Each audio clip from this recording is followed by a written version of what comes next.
The moment Zara Caldwell's money hit the polished floor of First Capital Bank, the mood shifted. 20,000 fanned out at her feet, a calculated insult, courtesy of Belle, a teller who saw only a plainly dressed black woman, not the billionaire CEO behind a global powerhouse. As quiet laughter rippled through the lobby, Zara calmly bent to retrieve each bill, her face a study in grace. She'd spent a lifetime being overlooked, turning judgment into leverage. The staff chuckled among themselves, blind to her reality. They dismissed her today, but by tomorrow, their ignorance would cost them dearly. Because when the truly powerful are insulted, they don't always retaliate with volume. Sometimes they simply rewrite the rules entirely. Just before we continue, I'd love to know where you're tuning in from. And if you enjoy stories like these, make sure to hit that subscribe button. Morning sunlight caught the glossy surface of a black electric sedan as it pulled smoothly into the lot of First Capital Bank. The engine purred to a quiet stop. Inside, Zara Caldwell scanned her phone, reviewing the day's agenda. She wore a crisp navy blazer over an ivory blouse, her natural curls swept back into a tidy bun. No high-end brands. No jewelry screaming for attention. Just a quiet, assured elegance that spoke without shouting. At 38, Zara had perfected the art of being invisible when it served her. Today, she needed that anonymity. This was a task she wanted to handle herself. No entourage, no headlines. Her phone buzzed. A message from Dev, her assistant, final acquisition documents ready. Reynolds confirmed for 2 p.m. She replied, on track. Stopping to get cash for the Harris family now. The Harris family had worked custodial shifts at Reynolds Logistics for generations. Their patriarch had recently passed, and the 20,000 was for funeral costs and immediate needs, a small gesture in the context of her $2 billion deal, but for Zara, these were the moments that carried weight. She slipped the phone into her leather handbag and exited the car. The bank stood modestly before her, glass-fronted, mid-sized, and unassuming, nestled in a neighborhood where wealth had a particular look, and Zara didn't match it. Inside, the AC swept over her, along with the familiar murmurs of weekday transactions, keyboard taps, soft conversation, and the occasional electronic chime. Zara waited in line, quiet and patient. Behind the counter, Belle Wilson laughed at a joke her co-worker made. At 26, Belle had spent 3 years at the bank. Her blonde ponytail was pulled tight, her makeup flawless, and she wore the bank's regulation blazer with a pearl necklace, a graduation gift from her parents. Next. Belle called out, pasting on a professional smile. Zara stepped up. Good morning. Morning, Belle responded, her eyes quickly appraising Zara's simple outfit. Her posture stiffened, chin tilting slightly. What can I do for you today? I'd like to make a withdrawal, Zara said, handing over her debit card. Belle took it, fingers poised above the keyboard. How much are you withdrawing? 20,000, please. Belle's brows arched. She glanced at her co-worker, Carson, who was shuffling papers at the next station. 20,000 in cash. Yes, Zara affirmed calmly. Carson looked up, meeting Belle's eyes with a silent smirk. A flicker of amusement passed between them. Belle turned back, now overly polite. I'll need to see identification. Zara retrieved her driver's license from her purse and placed it beside the card.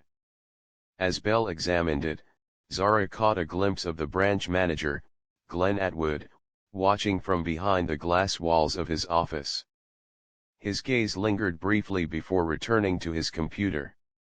What's the money for? Belle asked, her tone dripping with suspicion masked as protocol. "Personal reasons," Zara replied, neutral. Belle pressed her lips together. "I'll need to run this through the system. We don't usually carry that much cash at each teller station." "I understand," Zara nodded. While Belle processed the request, Zara's phone buzzed again. Another message from Dev: "Reynolds just called. Their lawyers want to talk last-minute terms. Should I delay?" She quickly typed, "No delay. I'll be there." Belle noticed her quick typing and asked with strained politeness, "Someone important?" "Family," Zara said simply, sliding the phone away. The system validated her account. Belle blinked at the number on the screen but continued without acknowledging it. Instead, she frowned. "Our policy requires another form of ID for large withdrawals. Do you have one?" Zara stayed composed. "You already have my license. And I completed biometric verification." "It's just protocol," Belle replied, her voice sharpening slightly. People nearby began to take notice. Zara quietly retrieved her passport. "Will this work?" Belle inspected it longer than necessary, exchanged another look with Carson, who smirked again. "This should do," she muttered, sliding it back. She then began counting the bills, slowly and dramatically, double-checking every stack. "20,000 is a lot of money," she said loudly. "Hope you have a safe place for it." "I do." "Thanks," Zara answered smoothly. Now Glenn Atwood emerged from his office, pretending to organize pamphlets near the line, eyes trained subtly on the transaction. He offered no assistance, just watched, quietly validating Belle's behavior. Belle finished the final count. She gathered the cash and tapped it against the counter for effect. "Here you are," she said, giving the stack a little shove. "Too much force." The edge of the pile hit the counter and spilled to the floor, bills fluttering like leaves. A hush fell. "Oh no!" Belle gasped, hand to her mouth in mock surprise. "What a clumsy accident!" Carson snorted. A nearby intern giggled openly. Zara didn't react. She met Belle's gaze for a quiet beat, then slowly knelt to gather the scattered money. Her movements were methodical, unshaken. The whispers began. A man in line glanced at his watch. A teller leaned over to mutter to Carson, who chuckled again. As Zara picked up the final bill, she noticed a man in a dark gray suit seated nearby. Unlike the others, he wasn't laughing. His face was tight with discomfort. Their eyes met. He looked away. Zara stood, placed the bills neatly into her bag, and looked at Belle. "Thank you." Her voice was calm and unwavering. Belle's smile faltered. "You're welcome. Have a good day." Zara walked out of the bank, posture tall, chin high. She didn't turn back, even as muffled laughter followed her. Outside, sunlight hit her face. She walked to her car, unlocked it, and climbed in. Only behind the tinted glass did she exhale deeply. Her phone buzzed. "Dev, everything okay?" She glanced at the screen, then up at the bank's entrance. The man in the gray suit had followed her outside. He paused, his expression conflicted, before stepping forward. Zara watched in silence. And waited. He scanned the parking lot from the building's entrance. His eyes settled on her vehicle, and for a second, it looked like he might approach. But Zara started the engine. Whatever he wanted would have to wait. She had a multibillion-dollar merger to complete, a grieving family depending on her, and a legacy still under construction. This moment, however small or frustrating, would not derail any of it. As she pulled away from the curb, she glanced into the rearview mirror. The man remained there, watching her departure, his phone now at his ear. "I'm good," she texted Deb. "Be there in 20. She merged into traffic, leaving behind the bank and the narrow views that had tried to reduce her. Her electric car rolled quietly into the underground garage of Caldwell Tower, a 40-story monument of glass and steel rising from the city's financial district, an architectural signature of progress and vision. Zara stepped out of her car. A uniformed security guard approached with a familiar, respectful smile. "Morning, Ms. Caldwell," Diane greeted her warmly. "Beautiful day, isn't it?" "It is, Diane," Zara replied with a nod, her own smile easy. "How's your son adjusting to his new job?" Diane beamed with pride. "He's loving it. That internship program you created changed everything for him. We're all grateful." "He earned that spot," Zara replied, walking toward the executive elevator. "Tell him I'm expecting big things." The elevator opened directly onto the top floor, a space defined by sweeping skyline views through floor-to-ceiling windows. Just inside, the reception area showcased a glass panel etched with Caldwell Innovations in sleek silver text. Beneath that, in smaller font, "Zara Caldwell, CEO." Dev Thompson stood waiting with a tablet in one hand, eyes flicking up with a mix of concern and relief. At 32, Dev had been part of her journey for nearly 6 years, rising from analyst to trusted confidant. "You're cutting it close," he said, falling into stride beside her as they moved toward her office. "The Reynolds Group is already getting set up in the boardroom." "I made a quick stop," Zara replied, passing him her handbag. "There's 20,000 in cash in there. Have Melissa deliver it to the Harris family quietly. No attention. I want it to feel like support, not charity." Dev nodded, tapping the note into his tablet. "Final paperwork's on your desk. Legal flagged Section 7B, something about transitional clauses." Zara entered her office. The space was open and sleek, with clean lines and personal touches.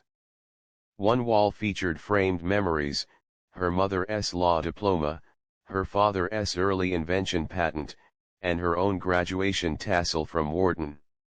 She set her phone down and let the room's calm energy dissolve the tension still clinging to her from the bank encounter.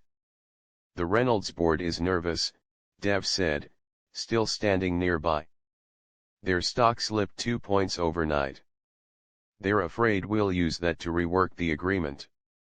"We won, Zara said, scanning the documents spread across her desk.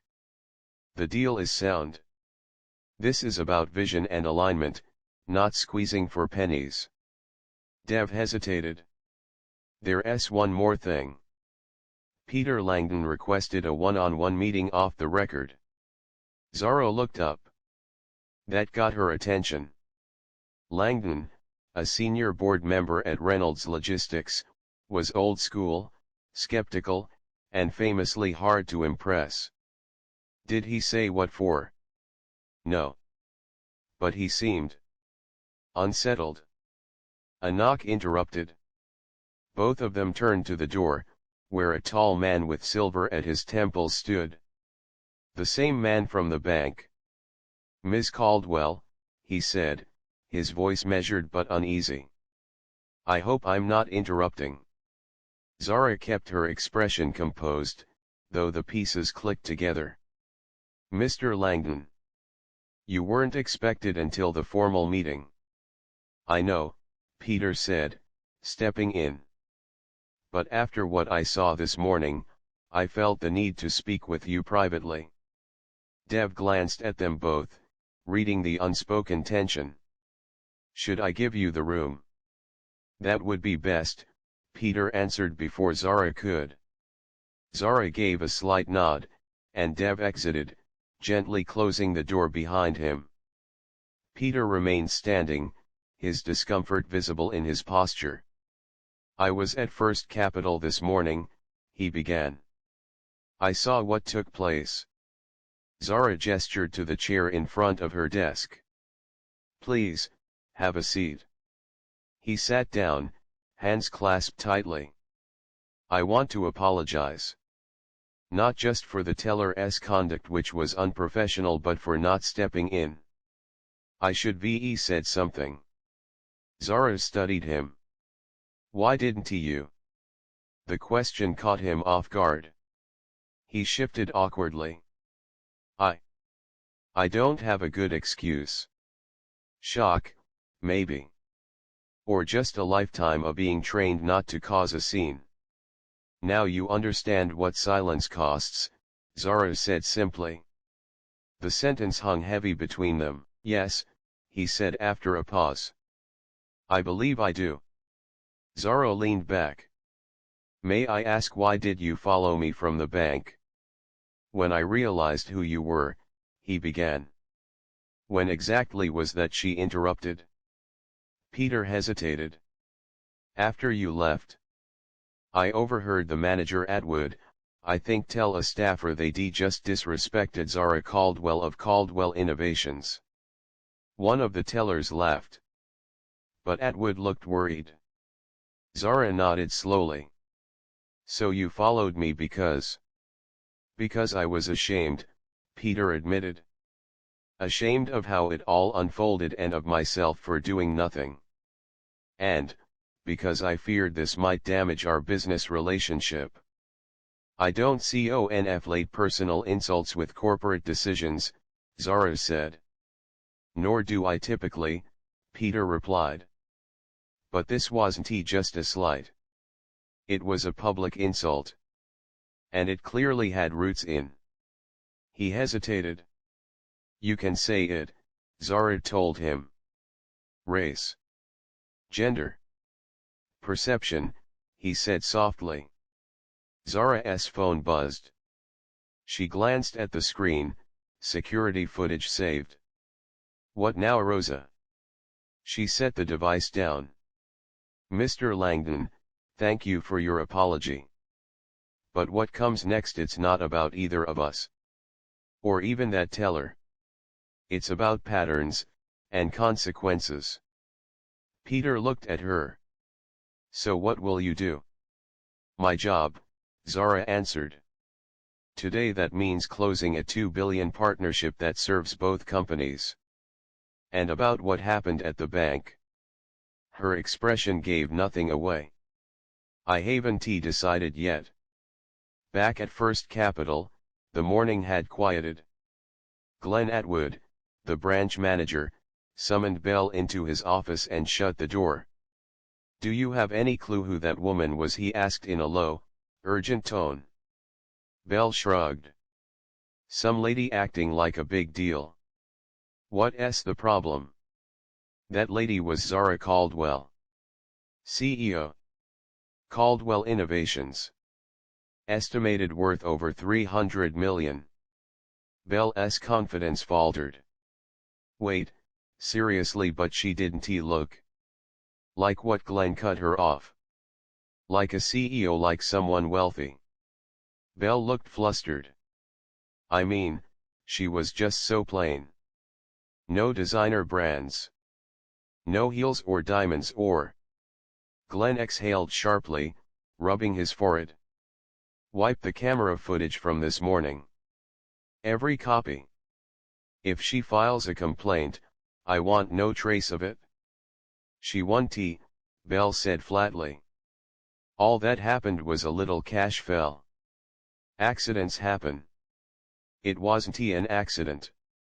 And you know it," Glenn snapped. "Just do what I said." Outside the office, Rosa Martinez, a teller with 3 years of experience, had heard every word. On her break, she quietly stepped into the security room and copied the footage to a secure flash drive. What she'd seen that morning had left a pit in her stomach. Something told her this video was important and shouldn't disappear. Later that day, Zara stood alone in the mirror-lined private bathroom attached to her office, looking at her reflection. Her mind drifted to her mother Alpha Caldwell, who had passed away 5 years prior. A civil rights attorney turned community activist, Alpha had taught Zara what real influence meant. "Let them laugh," her mother used to say. "Let them doubt you. Let them reveal themselves until they learn better."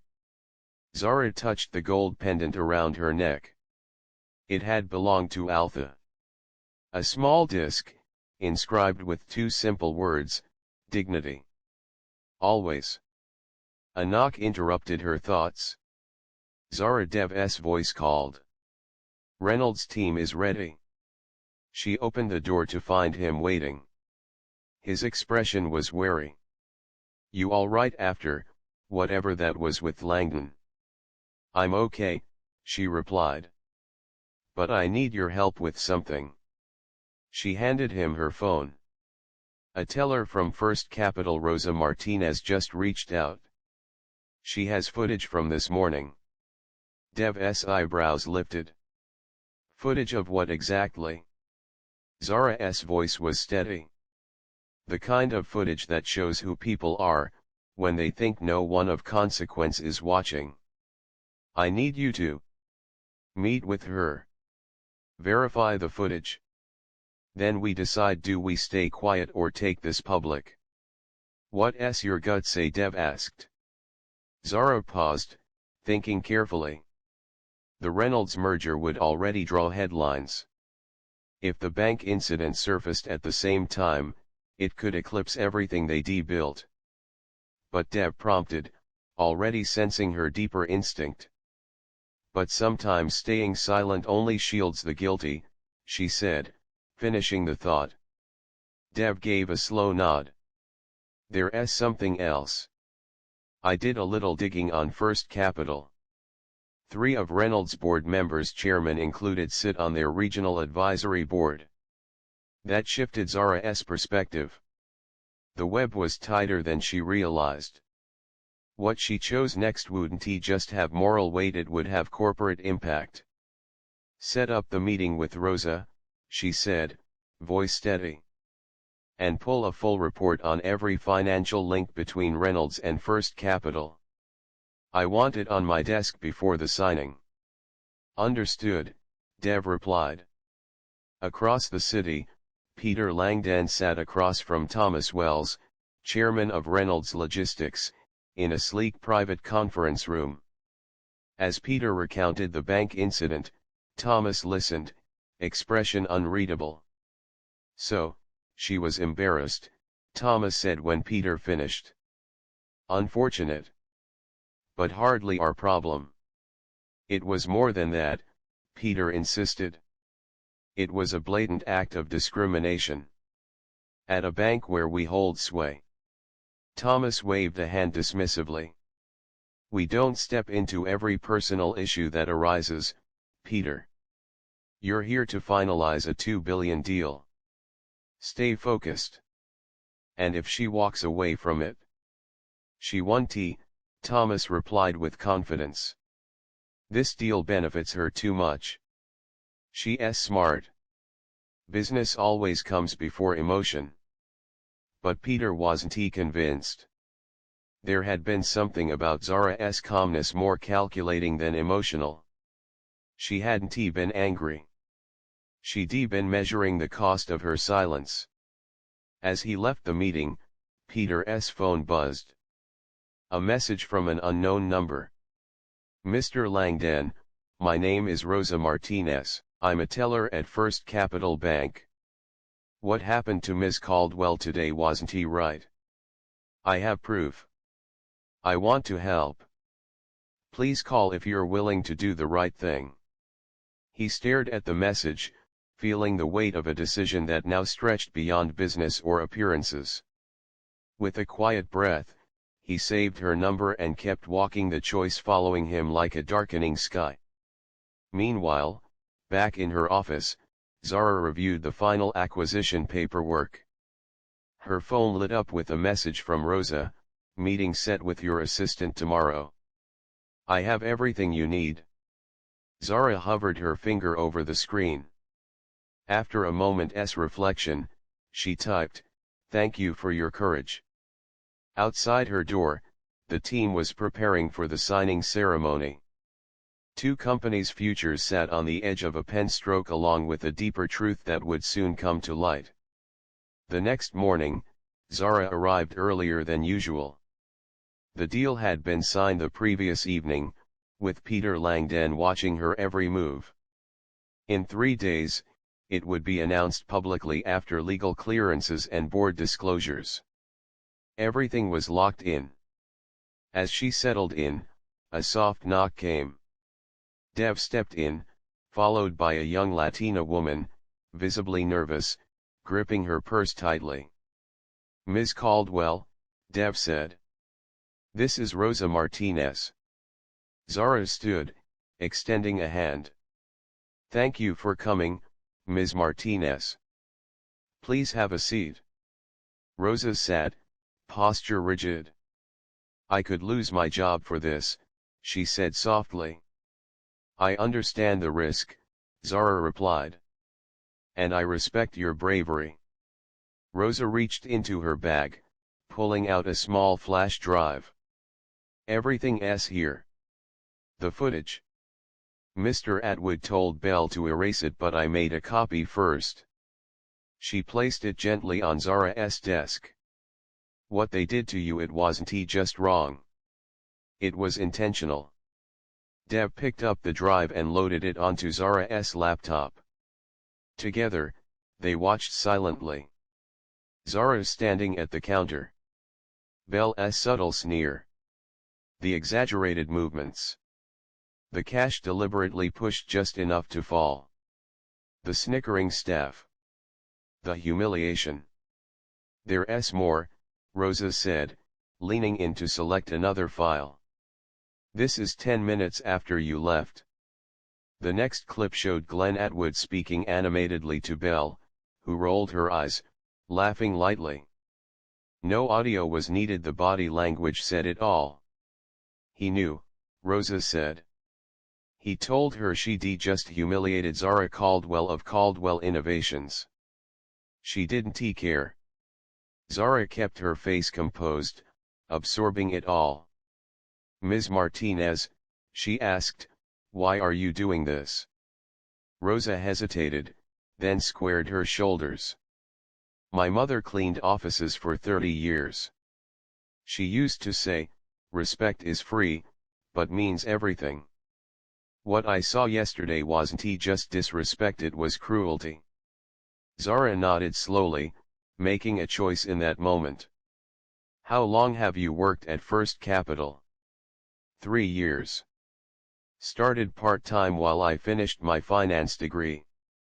And now?" "Still a teller," Rosa said with a hint of disappointment. "I've applied twice for the analyst program. Mr. Atwood always says I'm not ready." Zara glanced at Dev. He gave a subtle nod. "What if I offered you a position here?" she asked. "Entry-level analyst. Room to grow based on merit." Rosa's eyes widened. "Are you serious?" "I reward integrity," Zara said. "And you've shown it." Tears pooled in Rosa's eyes. I don't know what to say." "Say you'll start next Monday," Zara said gently. "Dev will help with onboarding." After Rosa left with Dev to start the process, Zara remained at her desk, re-watching the footage. The degradation had been deliberate. Calculated. Designed to diminish. Now, she had a choice about how to respond. Her phone rang. Peter Langdon. She let it ring once before answering. "Ms. Caldwell," he began, his tone tight. "We need to talk about what happened at the bank." "What about it, Mr. Langdon?" "A teller, Rosa Martinez, reached out to me. She has the video." "I know," Zara said. She's resourceful. Have you made a decision on what to do with it? Not yet. Peter paused. I just came from a board meeting. Thomas Wells dismissed the whole thing. Called it a private embarrassment, not our concern. And you? I disagree, Peter said plainly. But the board won't act. I'm in the minority. Zara considered that.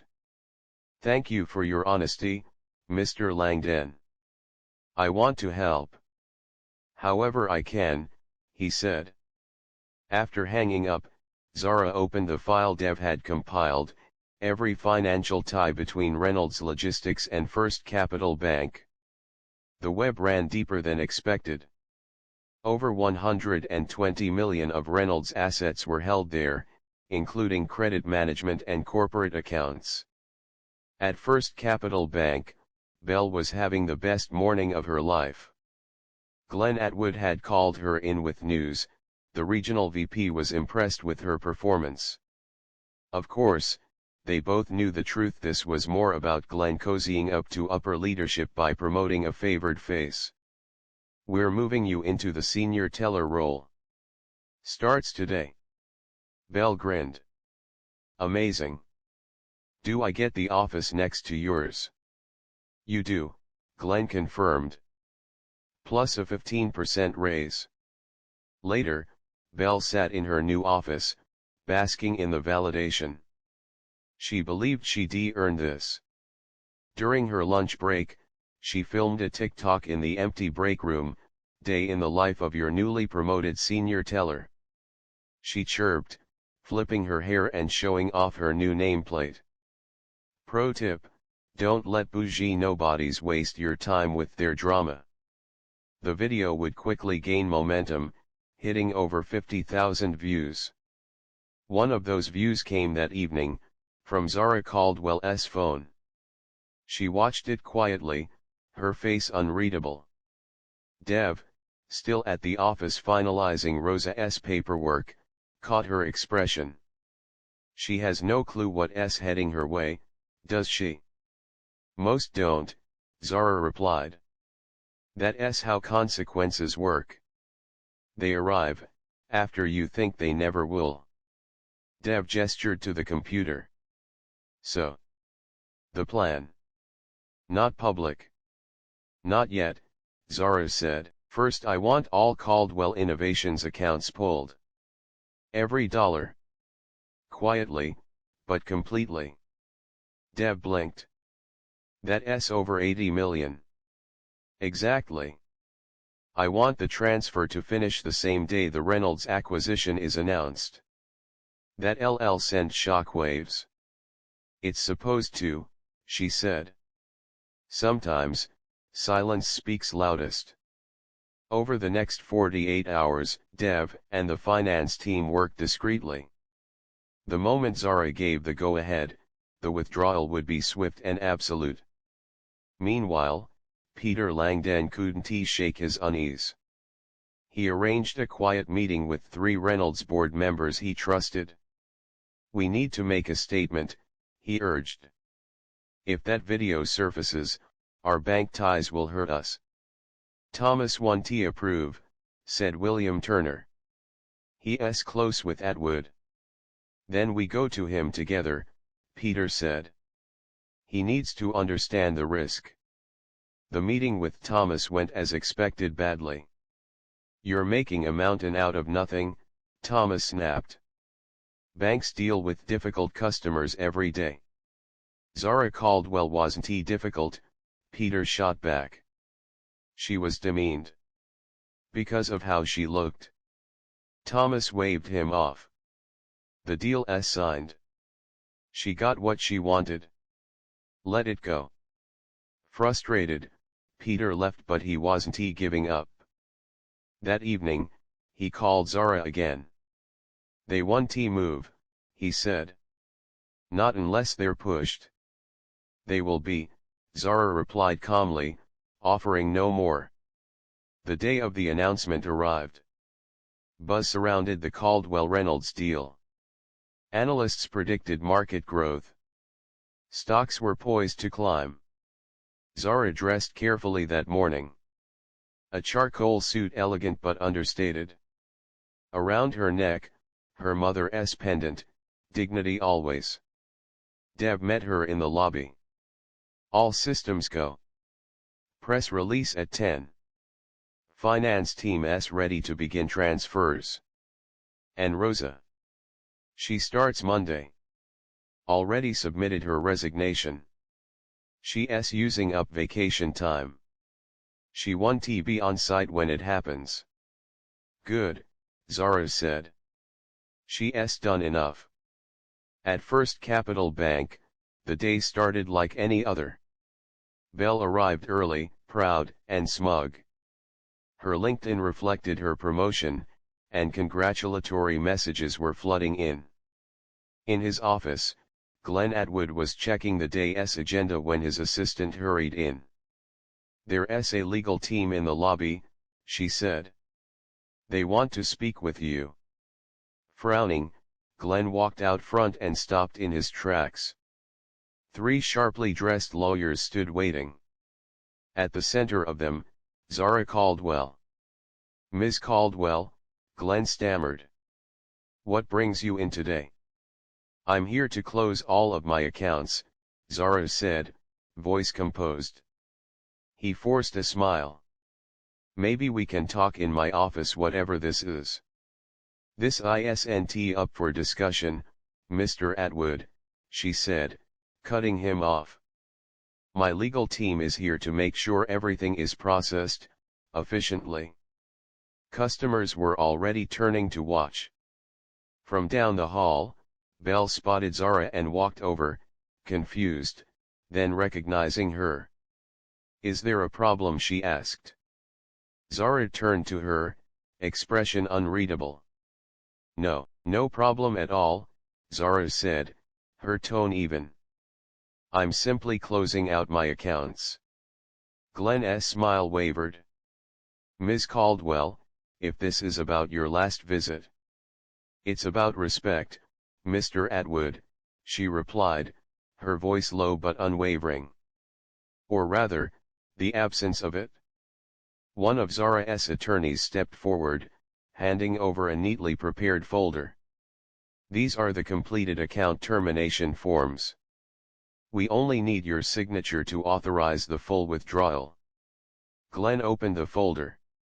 His face lost color as he scanned the figures. "These are all of Caldwell Innovations accounts." "Every single one," Zara confirmed. Belle, leaning over to peek at the documents, audibly gasped the total exceeded 80 million. Outside the bank, a modest crowd had gathered.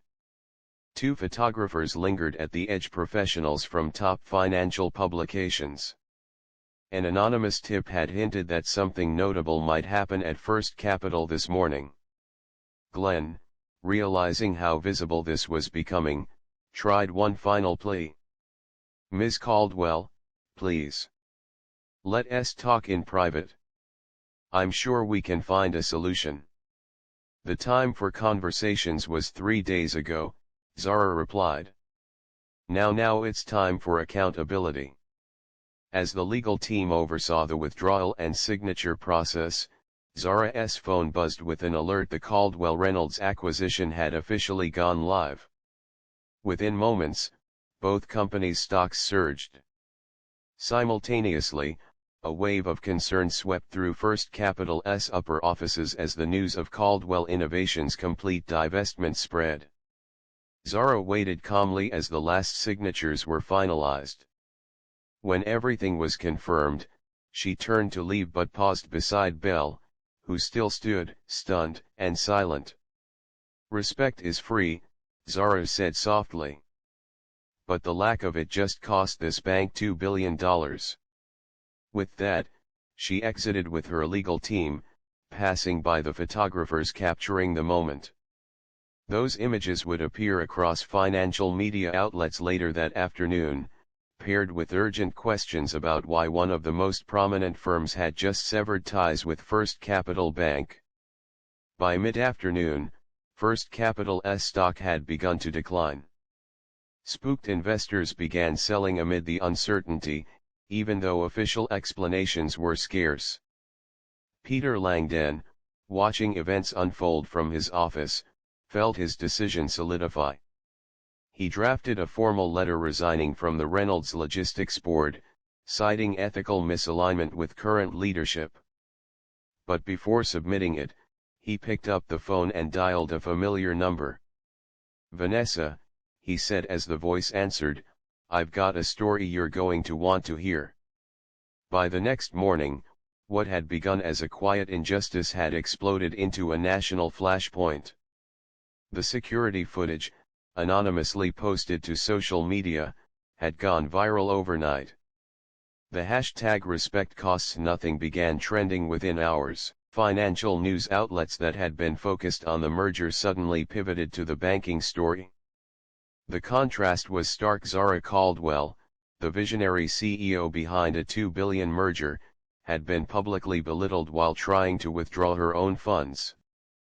At Caldwell Tower, Zara stuck to her normal routine, attending board meetings, conducting calls, and reviewing documents.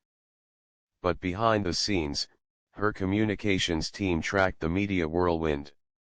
"They're all over it," Dev reported, showing her the latest headlines on his tablet. Financial Times, Bloomberg, Wall Street Journal, they're leading with the bank story now. Zara gave a silent nod, scrolling through the coverage. "And First Capital?"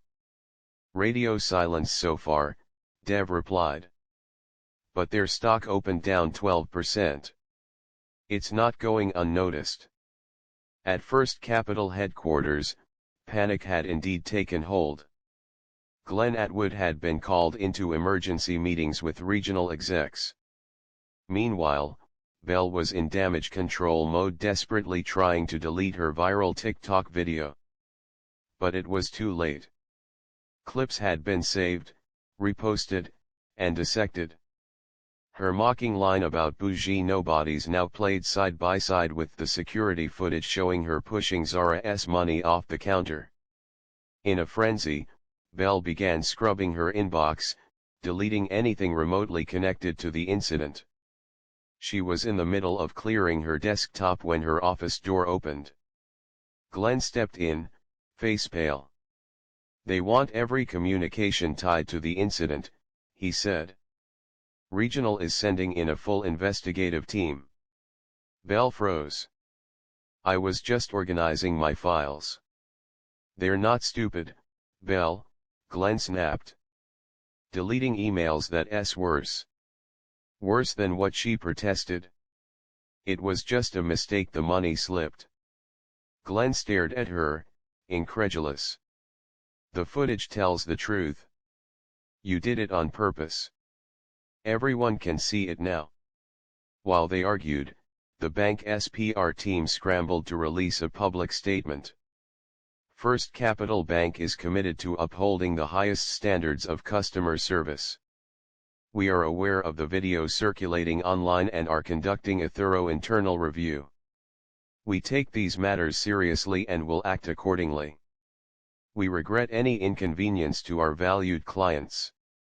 But instead of calming the storm, the statement fueled it. Online commenters ridiculed its vagueness and demanded concrete accountability. By the afternoon, protesters had gathered outside the bank's main branch, mostly young activists, holding signs that read "Respect costs nothing" and "Banking while black isn't a crime." Financial news cameras arrived, broadcasting the scene live. Analysts began openly linking First Capital's stock slide to the scandal. At her apartment, Rosa Martinez watched it all unfold, equal parts anxious and proud. Her phone buzzed with non-stop messages, some congratulatory, some hostile. A knock on her door startled her. It was a courier with a package from Caldwell Innovations. Inside was a handwritten note: "Your desk is ready. Monday can't come soon enough. Zara." Beneath it, a new laptop and official employee badge. Tears welled in Rosa's eyes. For the first time in a long while, her career felt like it was moving forward for real. That evening, news broke of Peter Langdon's resignation from the Reynolds board, not quietly, but with intention. In an exclusive interview with Vanessa Harper of the Wall Street Journal, Peter told his side, "I saw the incident with my own eyes. When I raised my concerns internally, I was brushed off. Staying silent would have made me complicit. I couldn't do that." The article detailed Peter's first-hand account, his attempt to get the Reynolds board to act, and his decision to walk away when they wouldn't. Reynolds chairman Thomas Wells was furious. He called Peter directly. "You've just made a very serious mistake," he warned. "This board doesn't tolerate betrayal." "No," Peter said coolly. "The mistake was watching injustice happen and pretending it wasn't our business. I can live with my decision, Thomas. Can you?" Back at Caldwell Tower, Zara convened an emergency board meeting. Unlike Reynolds, her team was aligned. "The market response has been overwhelmingly positive," CFO Naomi Franklin reported. "Our stock is up 17% since the announcement. Ironically, the bank incident has only increased media attention and investor interest." "And legally?" Zara asked. "No red flags," said General Counsel Mark Whitman. "You pulled your accounts lawfully. You never accused anyone publicly. Everything's airtight. Some media outlets are asking if we plan to sue," board member Elise Thornton noted. "We don't need to," Zara said simply. "We've already won." After the meeting, Zara asked Dev to stay behind.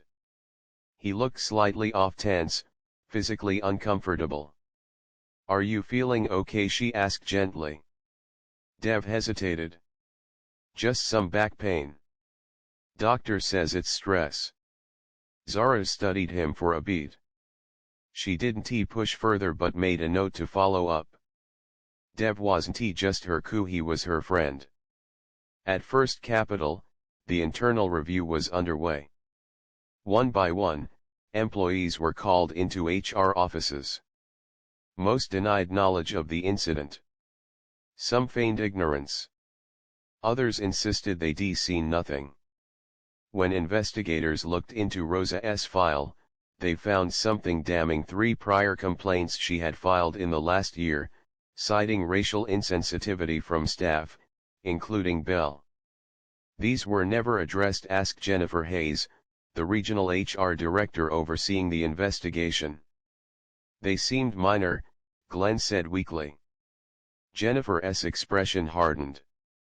3 complaints from the same employee is never minor. It's a pattern. More stories emerged. 2 tellers and a loan officer, each a person of color, had submitted similar concerns about Bell. The bank's leadership saw the writing on the wall. That evening, Glenn Atwood was summoned to a video conference with senior executives. "It's not about one incident," said the bank president. "It's about a culture. A culture that thrived under your management." Glenn argued, but it was over.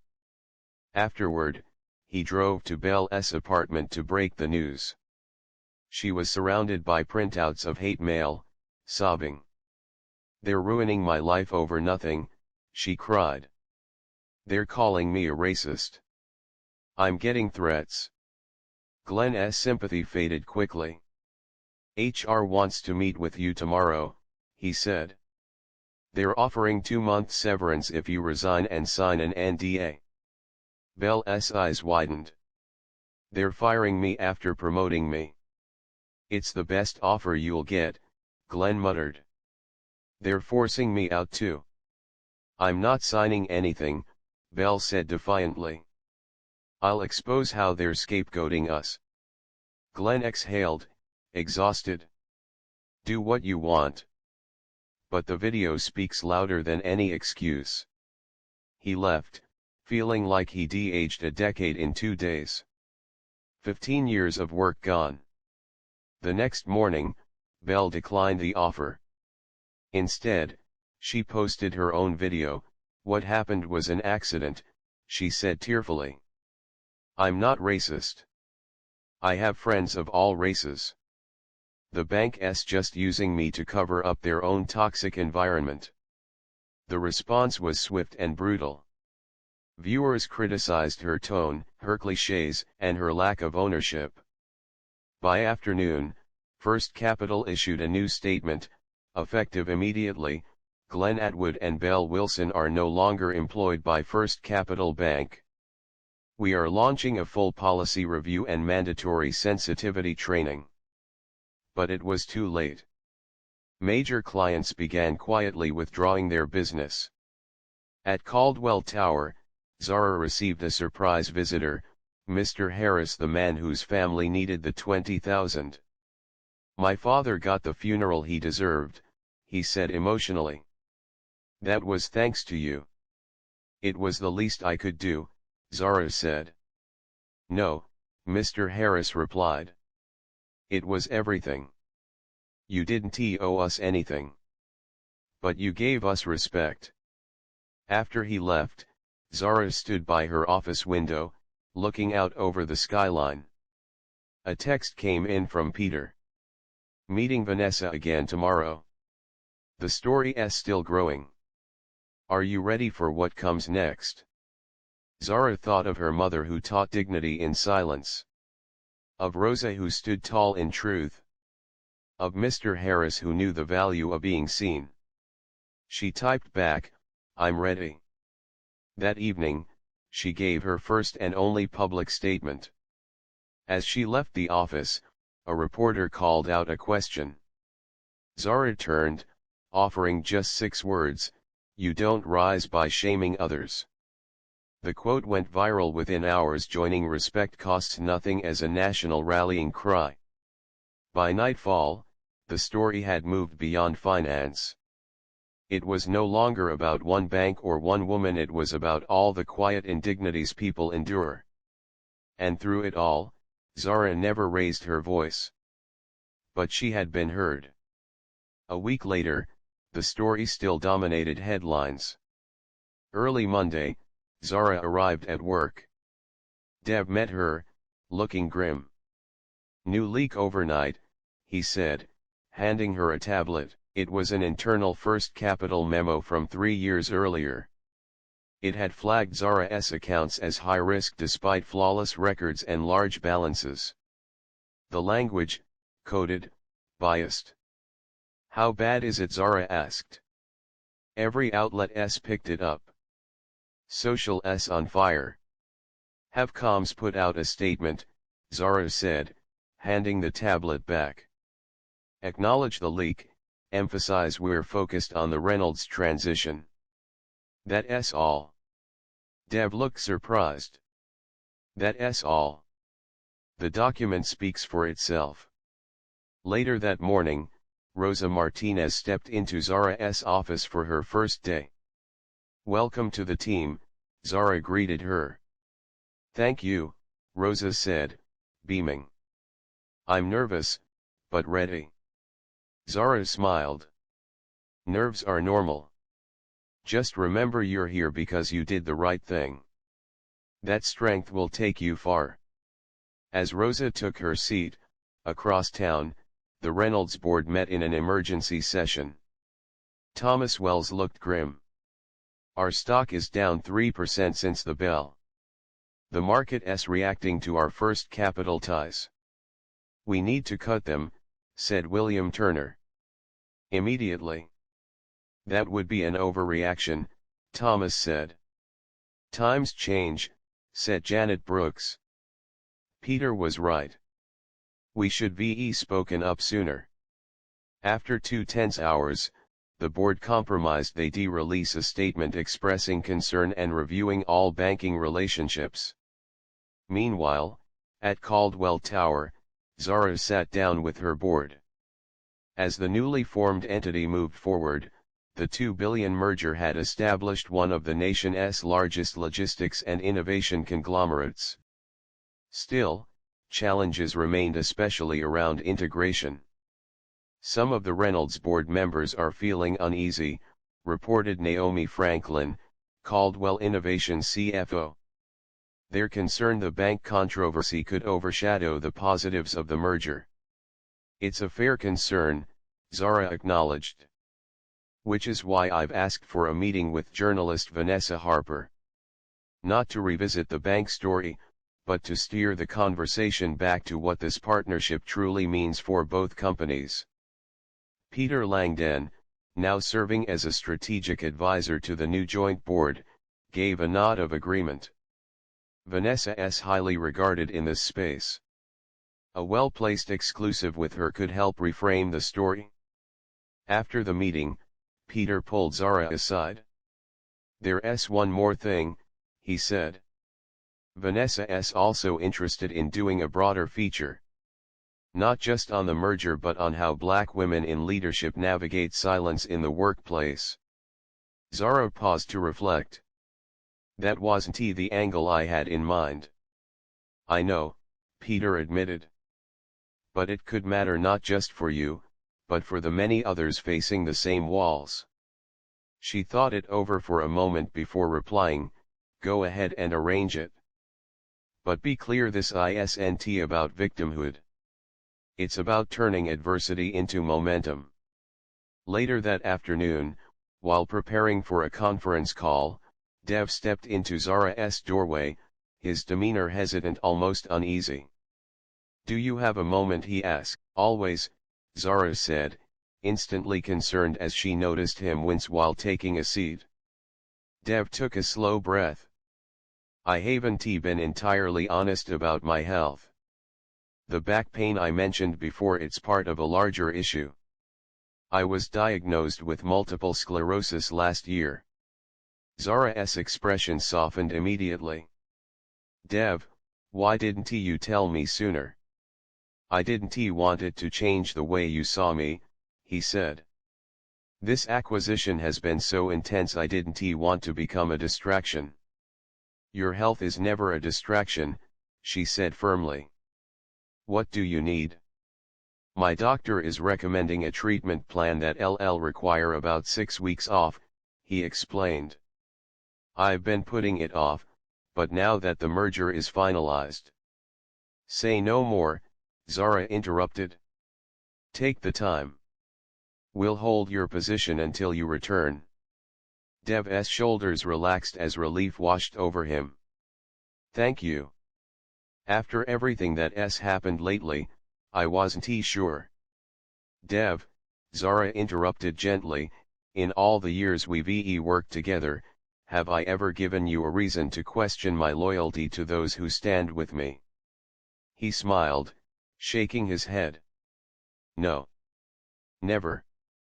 "Then don't start now."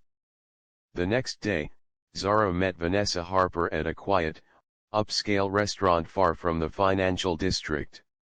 Vanessa was sharp, composed, and didn't waste time with small talk. "Let's be clear," she began. "This story, it's grown beyond a single incident at a bank. It's tapping into something bigger, something a lot of people have felt but never seen reflected so publicly." "I understand," Zara said. "But I didn't seek the spotlight." "No," Vanessa agreed. "But you're in it. The question is, what will you do with it?" Their discussion turned toward Zara's early career, the hurdles she had faced, not only as a black woman, but as someone unwilling to conform. "I was usually the only black person in the room," Zara recalled. "Certainly the only black woman. I'd speak in meetings and get ignored until someone else repeated my point minutes later, and suddenly it was brilliant." "How did you deal with that?" Vanessa asked. "I learned to use it," Zara replied. "While they were busy overlooking me, I was observing, listening, absorbing everything they didn't realize they were showing. I turned invisibility into leverage." Vanessa scribbled notes. "Did you ever call them out directly?"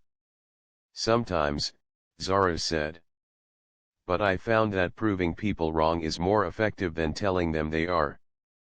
While the interview unfolded, across the city, Rosa Martinez's story was gaining momentum. A local news channel had picked up her role in exposing the bank's misconduct and requested an interview. Initially hesitant, Rosa eventually agreed after Zara reminded her that the decision was entirely hers. "I was terrified," Rosa confessed to the reporter. "I've got a 5-year-old, Mateo. No savings. I couldn't afford to lose my job. But I couldn't just stand by and watch someone get humiliated for how they looked." The story, published that evening, framed Rosa as a brave single mother who risked everything to do the right thing. The public response was immediate and overwhelmingly positive. Many called her the quiet hero behind the scandal. Meanwhile, Belle Wilson was feeling the weight of her choices. After rejecting the bank's separation deal and releasing her defensive video, she had become the poster child for entitlement and casual racism across media platforms. In a desperate bid to repair her reputation, she contacted a PR firm that specialized in crisis management. Their assessment was blunt: she needed to issue a heartfelt apology, then step away from public view for at least 6 months. Instead, Belle went the other direction. She appeared on a right-wing podcast, painting herself as a victim of cancel culture and political correctness. "It was just some cash falling to the floor," she argued. "Now I'm being vilified like I'm some kind of villain. I've been doxxed, threatened, I can't even leave my apartment." The backlash was immediate and fierce. Even listeners inclined to support her were turned off by her refusal to take any real responsibility. The podcast host, sensing the storm, quickly redirected the conversation. That evening, Belle received a call she hadn't expected. It was her mother, Eleanor Wilson, a once renowned civil rights attorney, long estranged from Belle due to ideological differences. "I watched the podcast," Eleanor said, her voice low and disappointed. "And I saw the footage from the bank." "Mom, you don't understand." "I understand exactly," Eleanor interrupted. "I spent 3 decades fighting the very behavior you displayed. The smug superiority. The callous disregard. The quiet belief that someone is worth less because they look different. That's not fair." Belle protested. "You're taking her side without hearing mine." "There are no sides here, Belle," her mother said gently. "Only right and wrong. And what you did was wrong." Her tone softened. "The only question now is, what will you do to make it right?" The call ended unresolved, but her mother's words had landed. For the first time, beneath Belle's defensiveness, something resembling remorse began to stir. Back at First Capital, the fallout deepened. An independent audit rushed into action by the regional office uncovered troubling patterns in how minority clients were treated.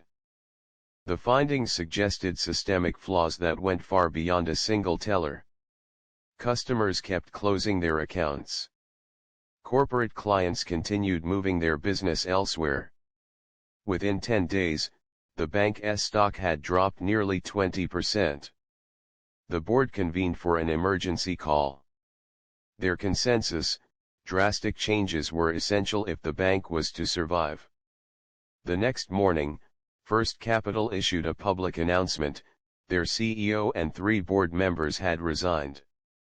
The statement promised sweeping reform, a full policy overhaul, staff retraining, and a renewed commitment to equitable service for every customer. While the bank tried to contain the bleeding, Zara worked to turn the moment into a movement.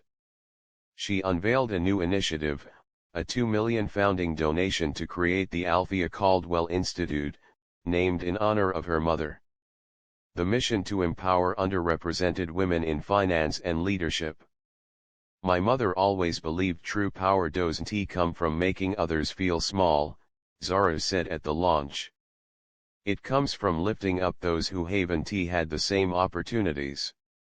The Institute's programs would include scholarships, mentorship, and career development.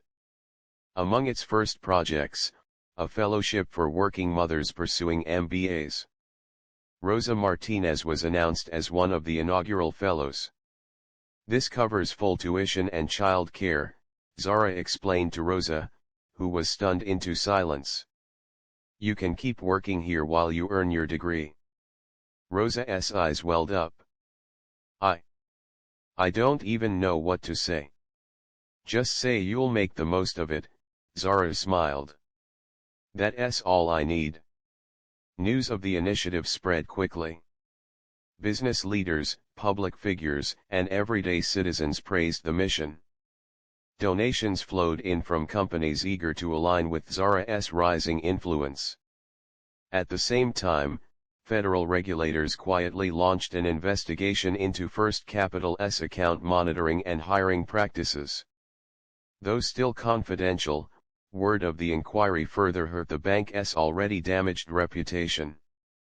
As the week ended, Zara received a handwritten note from Peter Langdon.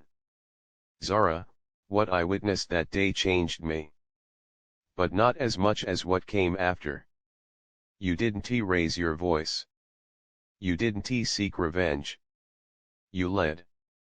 With focus. With integrity. You've reshaped how I lead, how I listen, and how I teach my son.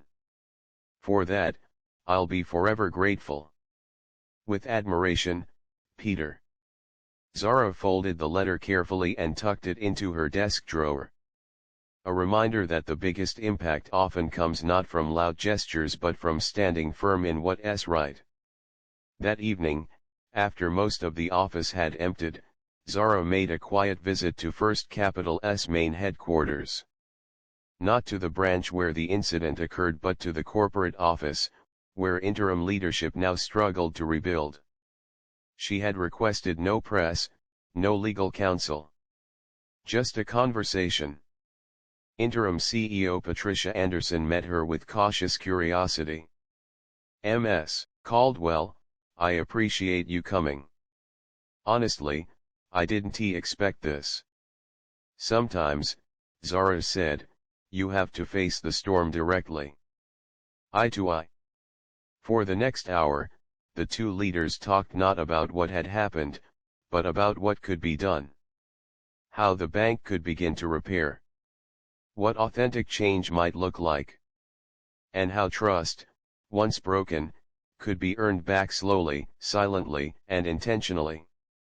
As Zara prepared to leave, Patricia asked the question that had been hovering in the room, do you think First Capital can recover from this? Zara paused before answering. I think you need to stay quiet for a while. Let your actions speak louder than your statements. Real change isn't announced, it's demonstrated. Repeatedly. In the small, invisible moments that never go viral. That conversation, though unseen by the public, marked a new chapter. The bank would survive but it would never be the same. And maybe that's exactly what needed to happen. 3 weeks after the incident, Zara stood backstage at the National Business Leadership Summit. The panel she was about to join had been planned for months, but now the topic, integrity and corporate culture, held new meaning. Moderator James Wilson greeted her warmly. We're honored to have you here, Ms. Caldwell. Given everything, your insight is more important than ever. I'm happy to contribute, she replied with poise. But I hope we'll focus on solutions, not just headlines. Of course, James smiled, though his tone hinted otherwise. Still, people are curious. When the panel began, he wasted no time. Ms. Caldwell, many have praised your composure during this ordeal. You never pursued lawsuits or made public accusations. Is forgiveness a guiding value in your leadership? The room went still. Zara exhaled slowly before responding. "I think we're asking the wrong question," she said evenly. This was never about forgiveness or vengeance. It was about something larger, about who we trust to lead. In business, in society, in every room. She continued, "When we tolerate small slights, we normalize larger ones. When we reward arrogance and disregard, it becomes our cultural standard. So the question," she concluded, "is not whether I forgive but whether we are willing to accept this as our norm." The entire energy of the room shifted. The conversation moved from the incident to something bigger: how corporate values are shaped not by slogans, but by everyday choices. Elsewhere in the city, another reckoning was unfolding. Eleanor Wilson, Belle's estranged mother, held a press conference outside the courthouse where she once fought landmark civil rights cases. "I speak today not as an attorney," she began, her voice steady, "but as a mother." She paused. "My daughter, Belle Wilson, was the teller in the now infamous video. What she did that day was inexcusable. Not just professionally, but morally."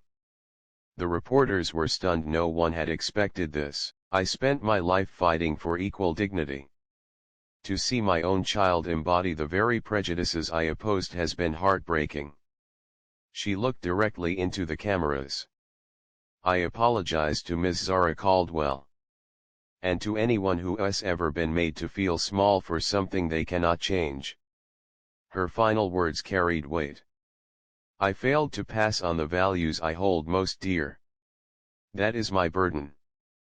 But it is not too late for my daughter or for anyone to learn, to change, and to do better." The press conference made national headlines. Many praised Eleanor for her courage and clarity.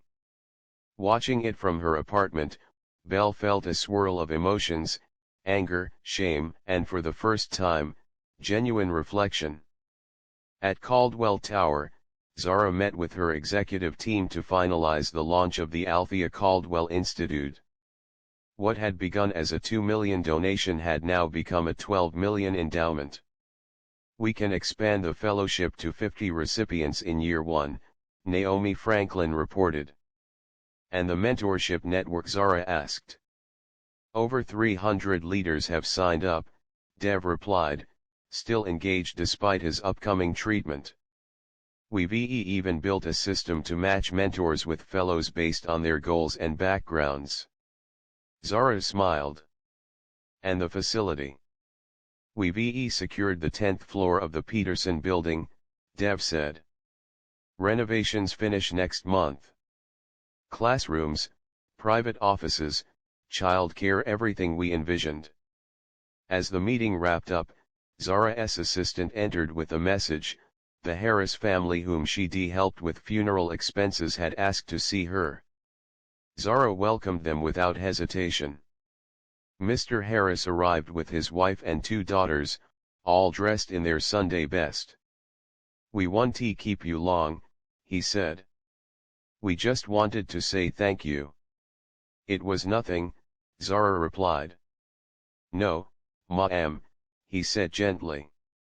"It was everything. You treated us with dignity when you didn't have to."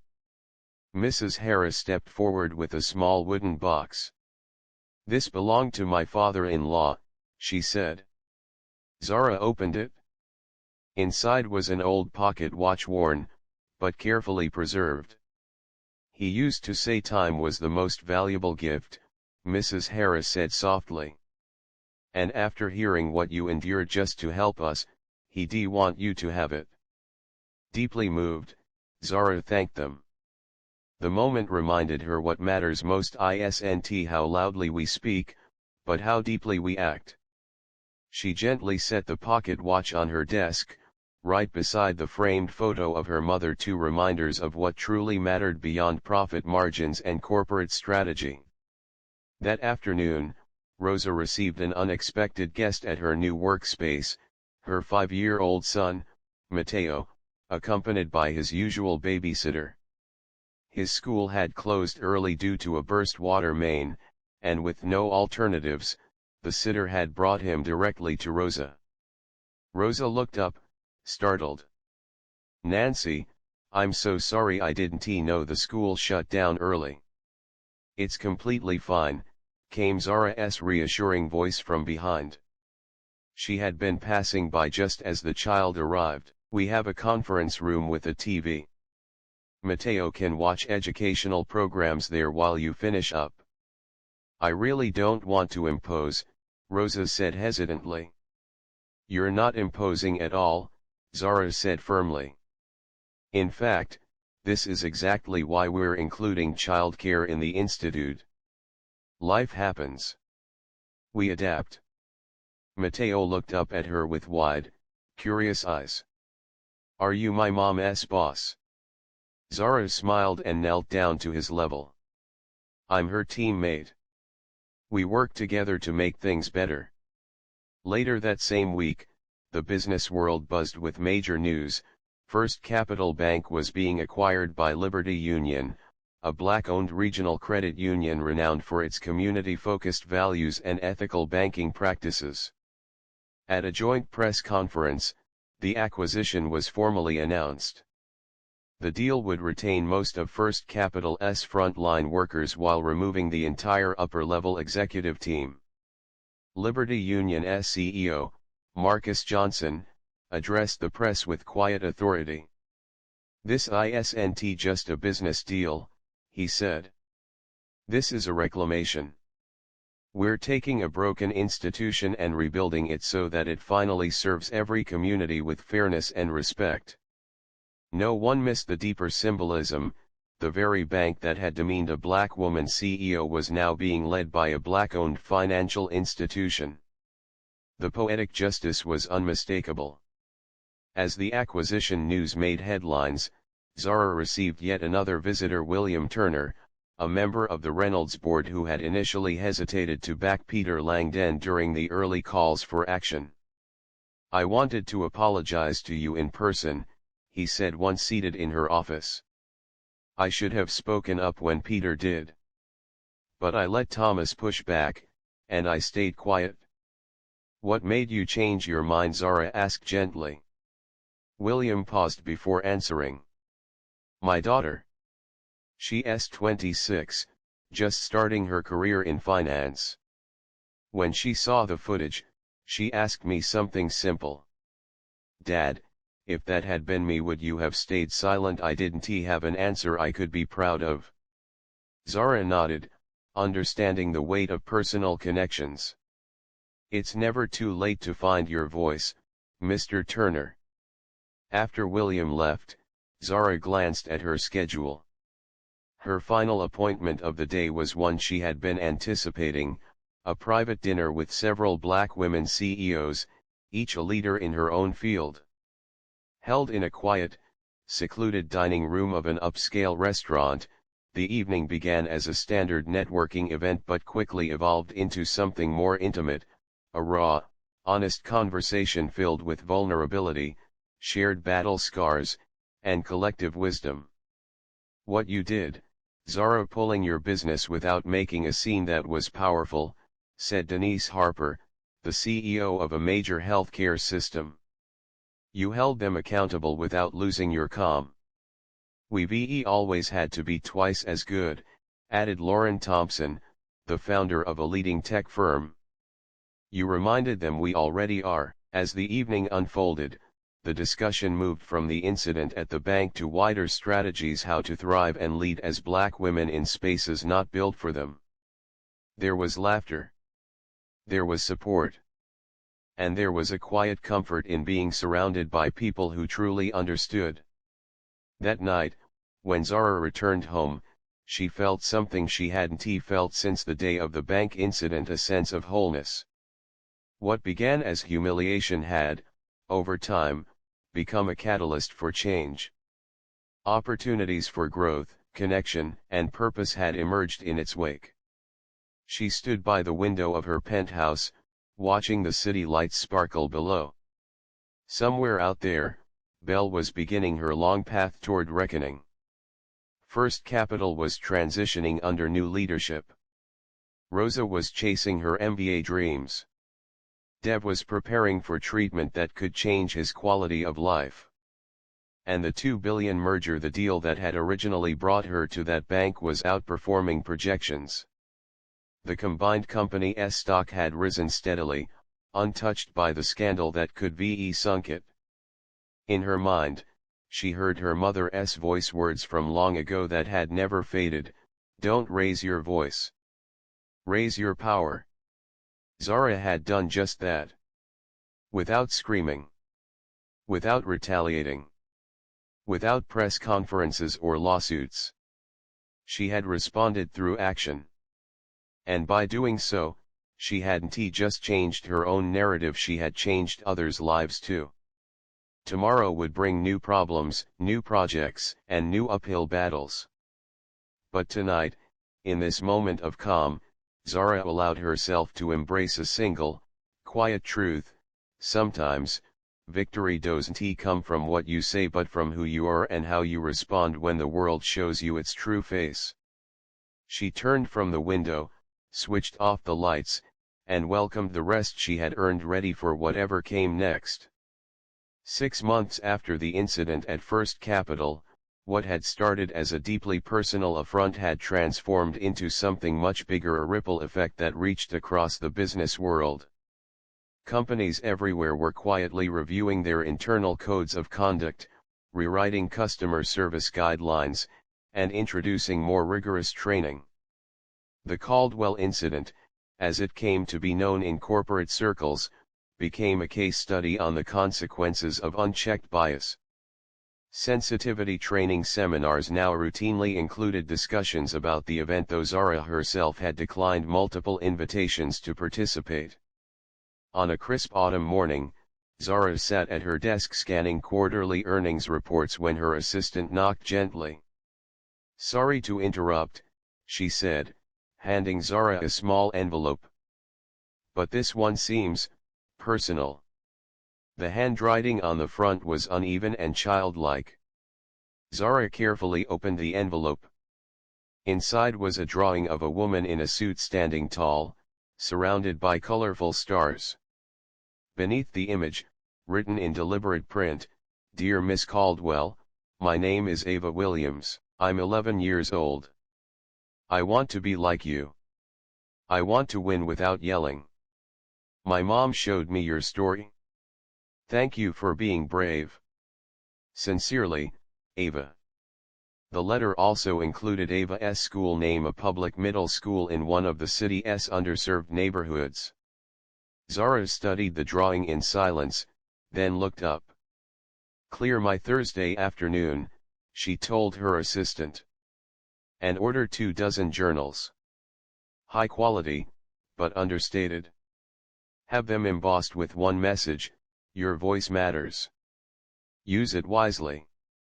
2 days later, Zara walked into West Side Middle School without press, without photographers, without a single announcement. The principal, briefed beforehand but sworn to secrecy, met her with a wide grin. "The students don't know you're coming," she whispered. "Ava is going to lose her mind." When Zara stepped into the classroom, the room went quiet with disbelief. Then, like a slow wave, faces lit up with recognition. Ava, a petite girl with bright eyes and neat braids, gasped and slapped her hand over her mouth in awe. Zara spoke to the class, sharing thoughts about confidence, purpose, and the power of using one's voice wisely. She never mentioned the bank. Instead, she focused on quiet strength, the kind that doesn't need to shout to be heard. Then she handed Ava a personalized journal with a handwritten note inside: "To Ava. Your letter reminded me why every challenge matters. Keep writing your story." The visit was under an hour, but for Ava, it would shape the future. Unbeknownst to Zara, that brief moment of recognition would plant the seeds that one day would grow into a passionate career fighting for educational justice in underserved communities. Meanwhile, Belle Wilson was living through a very different transformation. Blacklisted from the banking industry, notorious in her former city, she had relocated to a nearby state and taken a job in retail. Her name tag now reads simply, B. The fall had been steep. The polished wardrobe was gone, replaced by a standard store uniform and comfortable sneakers for long shifts. The pay was a fraction of what she used to earn. The status she once clung to gone. One day, while organizing shelves in the cleaning aisle, Belle looked up and froze. Her mother, Eleanor, stood quietly at the end of the aisle. "How did you find me?" Belle asked, a weary edge to her voice. "It wasn't hard," Eleanor replied. "Can we talk?" "My hotel's across the street." Later, in the small hotel room, the two sat across from each other, coffee cups in hand, the tension between them unmistakable. "I'm not here to scold you," Eleanor said gently. "I've done enough of that. Publicly." Belle flinched slightly at the memory of the press conference. "Then why are you here?" "Because you're still my daughter," her mother replied simply. "And because I believe in redemption." They talked for hours. About Belle's childhood. The values Eleanor had tried to instill. The moment their paths began to split, and then, for the first time, Belle spoke with honesty about what she had done. "I wanted to feel powerful," she admitted. "I saw someone I thought was beneath me and I wanted her to know it." Her mother nodded, quietly. "Understanding why you did it, that's the first step. The next step is, what are you going to do with that understanding?" Belle didn't have an answer. Not yet. But the question would linger long after her mother left. Across town, Rosa Martinez was flourishing. She had found her rhythm balancing her analyst role at Caldwell Innovations with her studies at the Althea Caldwell Institute. Mateo, now 6, had earned a scholarship to an elite private school funded through the Institute's Family Support Initiative. For a recent assignment, he had written an essay titled, "My Mom is a Hero," describing how she stood up for someone even though it could cost her everything. His teacher, moved by the story, submitted it to a children's magazine. It was published complete with a photo of Rosa and Mateo. "I never expected anyone to call me a hero," Rosa told Zara, eyes still wide in disbelief. "You didn't have to expect it," Zara replied. "You earned it. Being brave when it's easier not to, that's what heroes do." 6 months into its mission, the Althea Caldwell Institute was already making measurable waves. A well-known streaming service had commissioned a documentary team to follow the journeys of the first fellowship class from hardship to growth to success. Behind the scenes, Zara kept her focus razor sharp. "We're not here to make people feel good about helping," she told the board during a quarterly update. "We're here to actually help." Programs were built around real outcomes: better jobs, salary growth, leadership positions. Nothing symbolic. Everything tangible. The Institute's reputation attracted attention from unexpected corners. One morning, Zara's assistant stepped into her office with a curious expression. "Your ex-husband called," she said. "Michael. He wants a meeting. Says he wants to support the Institute." Zara raised an eyebrow. The timing was telling. Michael had left her 8 years earlier, back when her company was barely surviving and his law career was on the rise. Now, with her face in business magazines and her name trending online, he was resurfacing. The next day, he arrived in her office dressed immaculately, flashing the same old polished charm. "You've built something incredible, Zara," he said, settling into a seat uninvited. I've followed your rise with real pride. Is that so? Zara said coolly. Of course.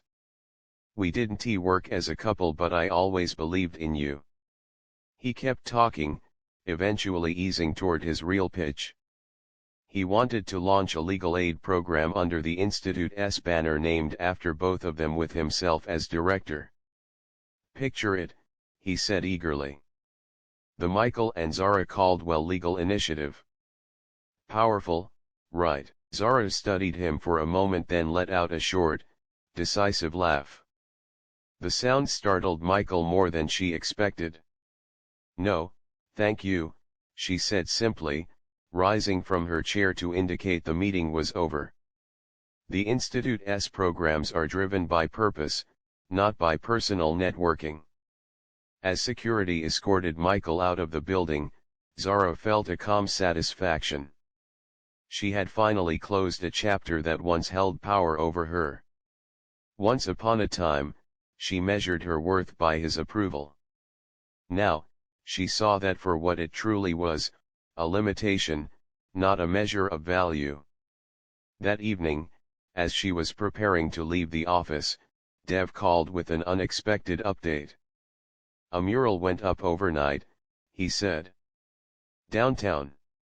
Financial district. It's you. Zara's eyebrows lifted. Me.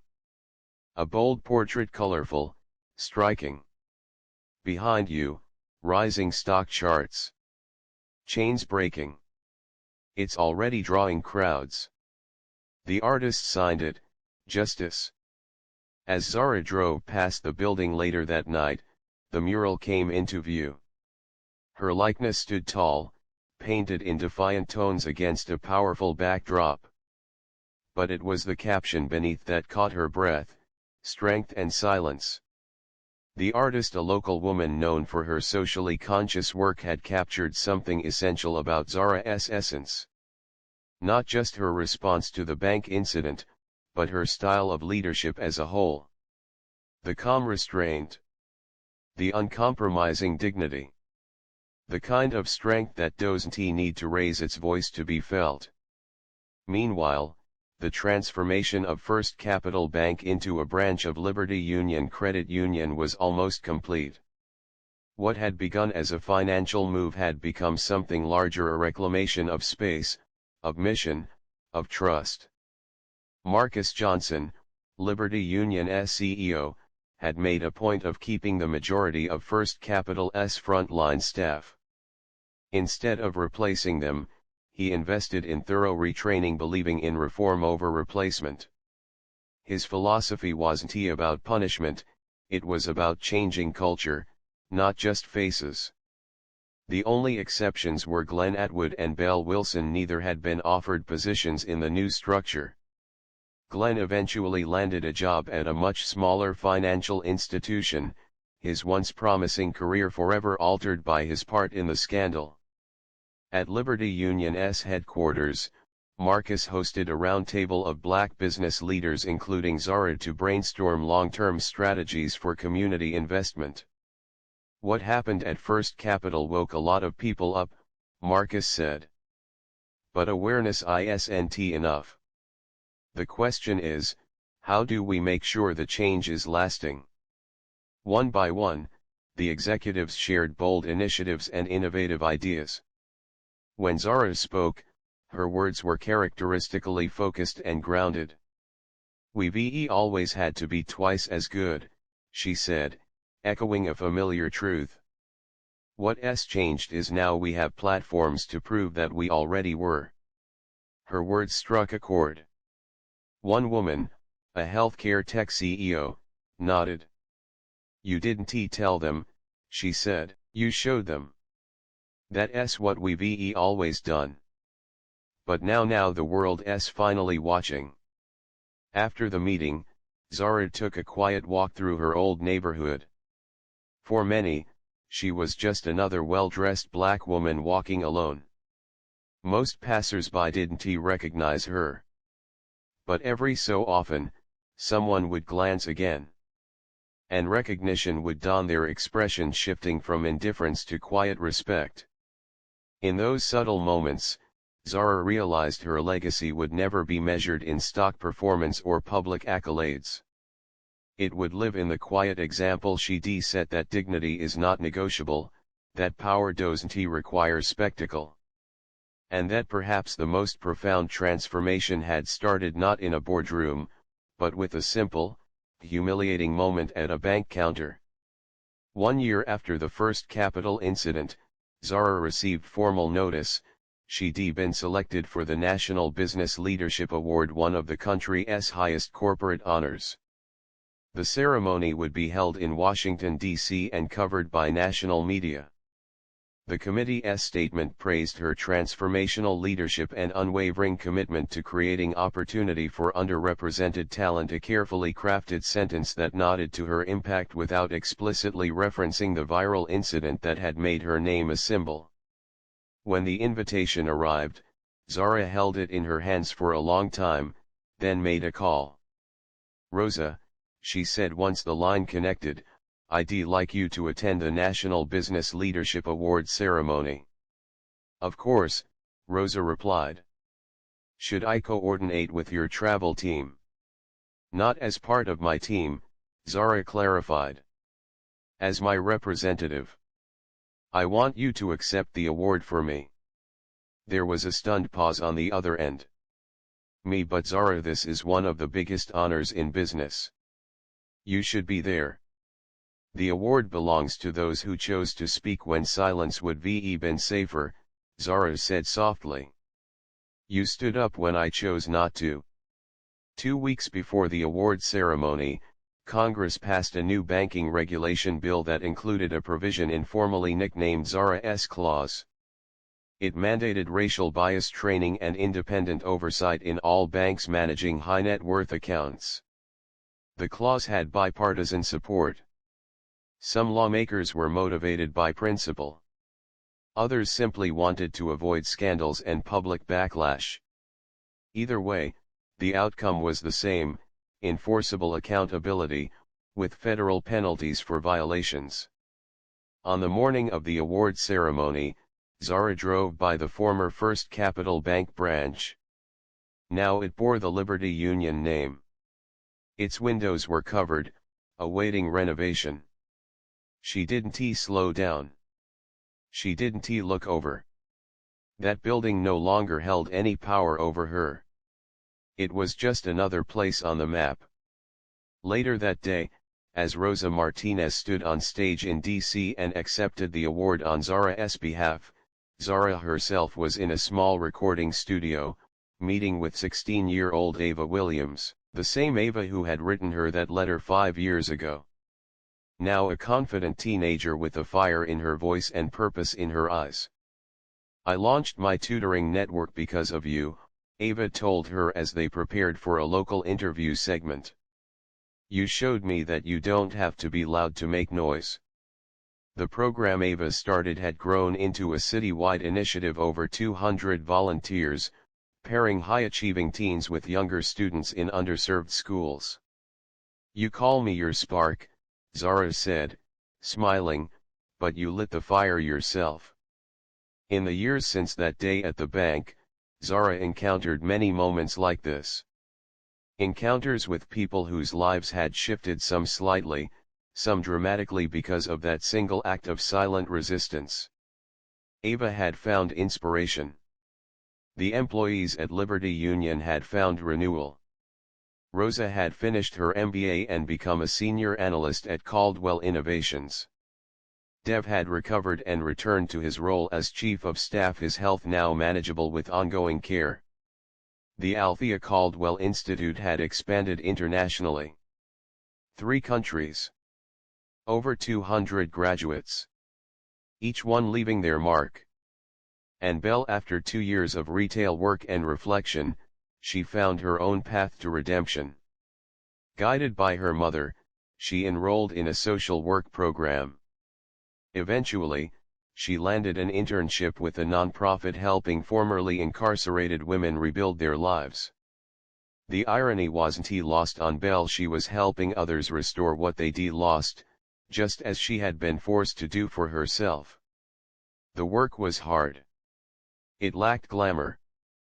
But it gave her something the banking world never had: purpose. Meanwhile, Peter Langdon had written a best-selling book on ethical leadership, The Weight of Silence. One chapter focused entirely on Zara and the bank incident. "The greatest lesson I learned from Zara Caldwell," he wrote in the dedication, "is that true leadership isn't about how loud your voice is but how clearly your values are heard through your actions." This book is dedicated to the woman who let grace do the talking. One rainy afternoon, while reorganizing Zara's personal files, Dev stumbled across a forgotten digital archive. Tucked inside was a video labeled, "Mom, 1992. Zara played it and her mother's voice filled the room. Younger, but unmistakable. "We fight with dignity or we don't fight at all," Althea Caldwell said to someone off camera. "That doesn't mean we don't fight hard. It means we never forget who we are in the process." Zara watched the clip again. And again. Her mother's words spoken decades earlier had become the blueprint for the legacy Zara had now built. As summer turned to fall, Zara began taking regular walks with Rosa and 8-year-old Matteo. The three of them, an unofficial family, connected by values and trust, walked through parks and neighborhoods, sharing stories and quiet moments. One day, Matteo turned to Zara with a question that stopped her in her tracks. "Why didn't you yell at those mean people at the bank?" he asked. "My friends say you should always stand up to bullies." Zara knelt down to his level and looked him gently in the eyes. "The world doesn't change when you shout," she said. "It changes when you lead. Standing up doesn't always mean yelling. Sometimes it means showing people a better way." Matteo nodded, absorbing every word in the way only children do when truth sounds simple enough to understand. 2 weeks later, Zara received a call from the White House. The president was forming a commission on financial reform and wanted Zara to consider a cabinet-level position overseeing the rollout of new banking regulations. It was tempting. A national platform. Real power. But Zara understood something important: this was not her battlefield. "I'm honored," she told the advisor. "But my power isn't in policy. I'd rather train the ones who'll fight that battle." Instead, she doubled down on the growth of the Althea Caldwell Institute. A new headquarters was under construction, designed by a black woman architect, herself a graduate of the program. At the groundbreaking, hundreds gathered. Among them, Rosa and Matteo. Dev and his partner. Peter Langdon. Ava Williams. The Harris family. Graduates from across the world. Zara stepped up to the podium. Her mother's pendant catching the light. Her voice steady. Before her stood the future she had built brick by brick, student by student, action by action. No dramatic music. No spotlight. Just a woman who had turned silence into strength. Humiliation into hope. And a fleeting moment of disrespect, into a lasting legacy of dignity. Zara Caldwell walked forward, purpose in her step, peace in her heart, ready for whatever the next chapter would bring. Have you ever wondered what power looks like when it doesn't need to announce itself? If this story of quiet strength and thoughtful impact moved you, please like, subscribe, and share for more stories that challenge the way we see the world.